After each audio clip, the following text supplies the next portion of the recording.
নিজের ব্যবহার করা পুরাতন কাপড় অন্য কাউকে দিলে উক্ত ব্যক্তির কোনো ক্ষতি হয় কিনা। সিজদা অবস্থায় ফ্লোর থেকে পা উঠে গেলে নামাজ কি ভেঙে যাবে? কবর খোঁড়ার পর দাফন করার আগ পর্যন্ত কি খালি কবর পাহারা দিতে হয়? স্বামী স্ত্রী দুজনে মিলে তাহাজ্জুদের নামাজ জামাতে পড়তে পারবো কিনা?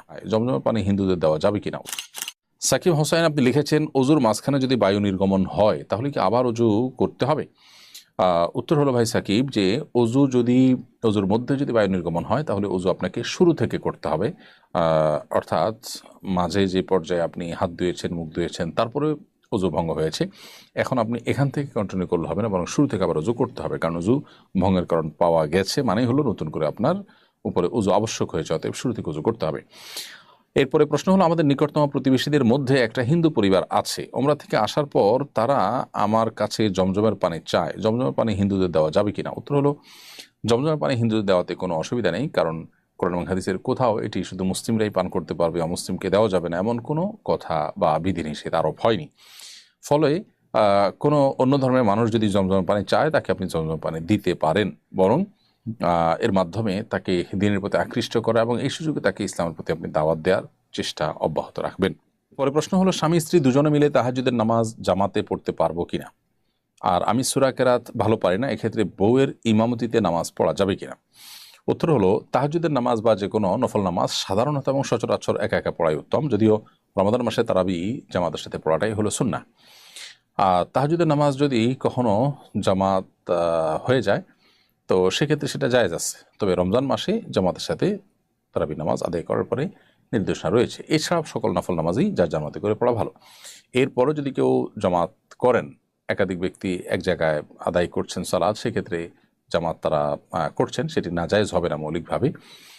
ডাকাডাকি করে আলাদা করে ফরজ নামাজের মতো গুরুত্ব আরোপ করে না করে, বরং আপনার উপস্থিত ব্যক্তিরা জামাত নামাজ পড়লেন, সেটি মৌলিকভাবে নাজায়েজ নয়, বিশেষ করে তাহাজ্জুদ। তো এক্ষেত্রে এটা জায়েজ আছে এবং স্বামী স্ত্রী জামাত করতে পারেন। যদি স্বামী স্ত্রী জামাত করেন তাহলে সেক্ষেত্রে স্বামীকেই ইমামতি করতে হবে, কারণ স্ত্রী তিনি ইমামতি করতে পারেন না, তিনি মুক্তাদি হয়ে পেছনে তার অনুসরণ করবেন। আর যদি এমন হয় যে স্বামীর চাইতে স্ত্রীর কেরাত ভালো, তারপরেও কিন্তু স্বামীকে ইমামতি করে নামাজ পড়তে হবে। রোকসানা করিম বর্ষা আপনি লিখেছেন, নিজের ব্যবহার করা পুরাতন কাপড় অন্য কাউকে দিলে উক্ত ব্যক্তির কোনো ক্ষতি হয় কিনা? ব্যবহার করা পুরাতন কাপড় অন্য কাউকে দিলে আপনার কোনো ক্ষতি হওয়ার আপাত দৃষ্টিতে কোনো কারণ নেই। তবে একটা বিষয় আছে, সেটা হলো যে ব্ল্যাক ম্যাজিক করার ক্ষেত্রে অনেক সময় মানুষের ব্যবহৃত কাপড় বা শরীরের চুলের অংশ, এগুলো অনেক সময় ব্যবহার করা হয়। অতএব আপনি কোনো গরিব মানুষকে দিয়ে দিলেন, তিনি পড়লেন, তার জন্য পড়াতে কোনো অসুবিধা নেই। কিন্তু যদি এমন হয় যে কেউ এটা দিয়ে ব্ল্যাক ম্যাজিকের কাজে, সেহেরের কাজে যদি ব্যবহার করতে পারে, সে আশঙ্কা থাকে, তাহলে সেটা অ্যাভয়েড করা দরকার, সেটা আপনার নিজের সেফটির জন্য, যদি এরকম ব্যক্তি হয় যাকে নিয়ে আপনার সন্দেহ হয়। বাট এছাড়া গরিব মানুষ একজনকে দিয়ে দিলেন, আননোন মানুষ বা অপরিচিত মানুষ, অথবা এমন মানুষ যিনি পরিচিত কিন্তু এটা তার দ্বারা আপাত দৃষ্টিতে করার কোনো কারণ নাই, তাহলে সেক্ষেত্রে এটা অবশ্যই তিনি ব্যবহার করতে পারেন। যিনি ব্যবহার করবেন তার কোনো ক্ষতি কোনো অবস্থাতে হওয়ার কোনো কারণ নেই। কাপড়ের মধ্যে কোনো লাভ ক্ষতির কিছু নেই। যদি মনে করে কেউ এরকম যে আরেকজনের ব্যবহৃত কাপড় পরলে তার অসুবিধা হবে বা ক্ষতি হবে, তাহলে সেটি এক ধরনের শিরকপূর্ণ বিশ্বাস।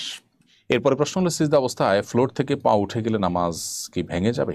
উত্তর হলো, নবী করিম সাল্লাল্লাহু আলাইহি ওয়াসাল্লাম বলেছেন, উমিরতু আন আসজুদা আলা সাবআতি আযম, আমাকে 7টি অঙ্গের উপর সিজদা করতে আদেশ করা হয়েছে। অতএব নাক, কপাল এবং 2 হাত, 2 হাঁটু এবং 2 পায়ের পাতা বা 2 পায়ের আঙ্গুল, এই 7টি অঙ্গকে ফ্লোরের সাথে মিশিয়ে সিজদা করতে হবে। এখন যদি কেউ এর মধ্যে কোনো একটি অঙ্গ ফ্লোরে টাচ না করেন তাহলে তার নামাজ হবে না। আর যদি টাচ হয়েছে এক মুহূর্তের জন্য, আবার একটু উঠে গেছে, তাহলে এটা মাকরু হবে, কিন্তু নামাজটা হয়ে যাবে। অতএব পুরো সিজদা জুড়ে যদি আপনার ফ্লোর থেকে পা উঠে যায় বা উঠা থাকে, তাহলে সেক্ষেত্রে আপনার নামাজ হবে না, বা ওয়াজিব তরককারী হবেন, সেক্ষেত্রে আপনাকে সিজদা সাহু দিতে হবে, অথবা যদি নামাজের পরে এটি জানতে পারেন তাহলে সে নামাজ পুনরায় আদায় করতে হবে। অবশ্য কোনো ওজোরের কারণে এরকম হয়েছে যে আপনি পাও রাখার কোনো স্কোপ নাই, সেটা ভিন্ন কথা, তাহলে সেক্ষেত্রে নামাজ হয়ে যাবে, কোনো গুনাহ হবে না এবং সিজদা সাহু দিতে হবে না। এরপরে এমডি আলামিন হোসেন আপনি লিখেছেন, কবর খোঁড়ার পর দাফন করার আগ পর্যন্ত কি খালি কবর পাহারা দিতে হয়? উত্তর হলো, না, এমন কোনো কথা নেই যে খালি কবর পাহারা দিতে হবে, এরকম কোনো বাধ্যবাধকতা শরীয়তে কোথাও উল্লেখ হয়নি। যদি পারিপার্শ্বিক কোনো কারণ থাকে যেটি আসলে পাহারা দেওয়ার জন্য আবশ্যক, সেটা ভিন্ন বিষয়। এছাড়া সাধারণ অবস্থাতে এটি কোনো আবশ্যক বিষয় নয়। এরপরে প্রশ্ন হলো, এক ভিডিওতে আপনি বলেছেন ফাজলামি করেও যদি কেউ বর কনে কবুল বলে তাহলে বিয়ে হয়ে যায়। বড় ভাইয়ের বিয়ের দিন মজা করে আমি বরের পোশাক পরেছিলাম, সামনে আমার চাচাতো বোন ছিল। দাদি মজা করে বললেন বর সেজেছে, বউ কই? তখন চাচাতো বোন মজা করে বলে ফেলেছিল আমি, আর আমিও মজা করে বলেছিলাম কবুল আলহামদুলিল্লাহ। এই দুইজনেই আমরা ভিন্ন ভিন্ন সংসার এখন করছি, তখন কি আমাদের বিয়ে হয়ে গিয়েছিল?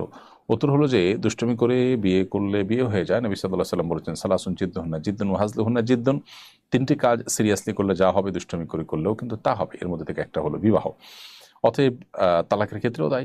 তো বিয়ের ক্ষেত্রে যে আপনারা দুষ্টমি করে আপনার কবুল বলেছেন, এখানে মৌলিকভাবে বিয়ে হয়ে যাওয়ার কথা, কিন্তু একটা সূক্ষ্ম ত্রুটি বিদ্যমান। সেটি হলো এখানে প্রস্তাব এবং সম্মতি পাওয়া যায়নি। মেয়ে বলছে আমি কনে, এখানে কিন্তু সে প্রস্তাব দেয়নি। পরিষ্কার করে যদি প্রস্তাব দেওয়া হয় যে আমি বিবাহের জন্য প্রস্তাব দিচ্ছি, এবং আরেকজন যদি কবুল বলেন এবং দুজন সাক্ষী যদি উপস্থিত থাকেন, তাহলে সেক্ষেত্রে এটি বিবাহ হতে পারে। সেই ক্ষেত্রে যদিও অনেক আমার মতে মেয়েদের বিয়ে অভিভাবক ছাড়া হয় না, অভিভাবকের সম্মতি থাকলে, সাক্ষী উপস্থিত থাকলে, এক পক্ষ প্রস্তাব দিলে আরেক পক্ষ কবুল বললে সেটা দুষ্টামি করে করলেও বিয়ে হয়ে যাবে।